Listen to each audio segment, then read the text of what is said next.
There's a house in southern Idaho where no one rents the master bedroom. Not since 1997. The landlords won't list it. And if you ask why, they'll say it's just used for storage now. But it wasn't always that way.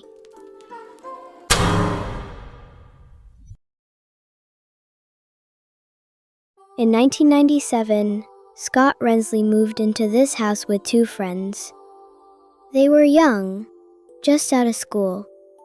The house was cheap, big, a little musty, but they loved it. There was just one part of the house that made them uneasy, and at the end of the hallway was this door.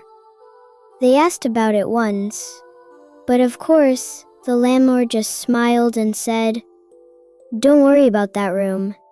It's been sealed for years." And so they just ignored it. The first 2 weeks after the move-in were quiet. Normal even. They painted the kitchen, bought a dartboard, argued over cable bills and frozen pizza. There was only one rule. They didn't go near the master bedroom. It was locked. 4 bolts, no key, no questions.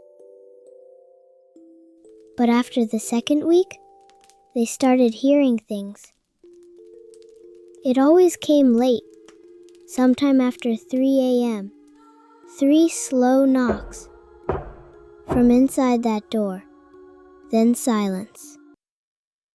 They joked it was old pipes, or maybe raccoons in the attic, but none of them ever checked. And the same knocking kept happening. Same time, same pattern. Until one night, Scott pressed his ear to the wood to see what it was. He expected to hear those knocks, but what he heard was breathing. It wasn't distant. It wasn't muffled. It was right there, like someone was standing on the other side, waiting. Scott didn't say anything at first. He just backed away, went back to his room, and didn't sleep that night. He told his friends the next day, but they didn't believe him, or maybe they didn't want to. So they all agreed, no more talking about the room. Just ignore it, like before. But that same night, Scott heard it again, so he went to investigate.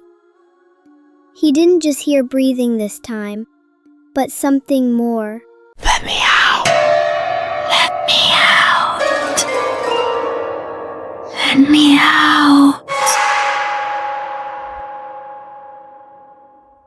After that night, Scott changed. He stopped eating. He barely spoke.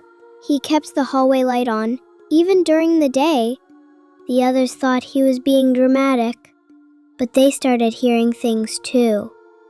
Knocks, breathing, scratching, like nails across wood. Then, one morning, they woke up and the door was open. No one admitted to touching it. No one even wanted to look inside. But Scott did. He stepped in, one foot, then the other. The lights immediately went out once he was inside. And when the lights came back on, Scott was gone. They searched the whole house, closets, basement, even the attic. But Scott was just gone. No sound, no struggle, no note. They told the police he'd vanished, said he walked into the master bedroom and never came out. But when the officers arrived, the door was sealed shut again, bolted from the outside, like it had never been opened at all.